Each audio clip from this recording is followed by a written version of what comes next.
і жабруючи калядам. Пераапранутыя ў традыцыйныя касцюмы шчадроўшчыкаў сказуе каляднай зоркай.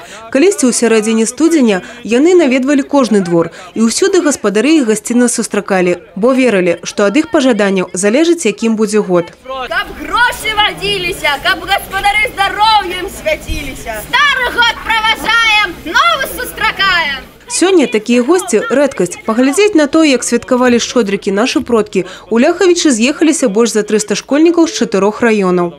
Мы вельмі шчаслівыя, што напярэдадні такога цудоўнага свята, якое ёсць толькі ў нашага народа і ў рускага, старога Новага года мы змаглі запрасіць да сябе такую колькасць маладых людзей. Вялікае значэнне мае тое, што дзеці павінны ведаць свае традыцыі. І вось гэтыя традыцыі, шчадрыкаванне, калядаванне мы стараемся прывіваць нашым навучэнцам. Яны сёння цудоўна справіліся з роляю калядоўшчыкаў і, я думаю, паказалі гэту цудоўную традыцыю нашым гасцям. Госці каледжа таксама атрымалі магчымасць паўдзельнічаць у майстар-класе па вырабу святочных анёлаў. Пазнаёміліся з выставай творчых работ. На суд спецыяльнай камісіі было прадстаўлена і больш за 20 відаў бліноў, якія заўсёды былі адным з сімвалаў святкавання шчодрыкаў.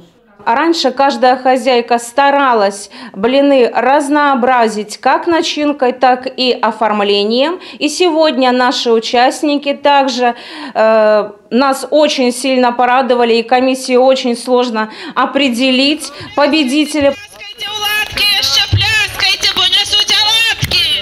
А пасля катання на святочнай павозцы і спартыўныя спаборніцтвы, эстафеты, імправізаваны цір, конкурсы на силу, спрытнасць і меткасць. Яскравых ураженняў хапіла на ўсіх. Мне очень понравилось все. Я участвовал в конкурсах и катался на лошади. Очень много впечатлений, правда. Очень все вкусно было. Яркое выступление. Мне очень понравилось. Катался на коне, вообще ощущения хорошие. Ну, еще стрелял. Дарс играл, вообще понравилось все. Угощали блинами, и мне кажется, что это очень хорошо, но только что жалко, что нет снега. Але нават і без снега тут не сумавалі. Умудрыліся зрабіць снегавікоў са спартыўных снарадаў і зладзіць конкурс, у якім хлопцы і дзяўчаты абганялі адзін аднаго на лыжах прямо па асфальце. Весяліліся ад душы. Алена Ракуць, Евгения Мороз, Юрий Цитов, телерадиокомпания «Брест».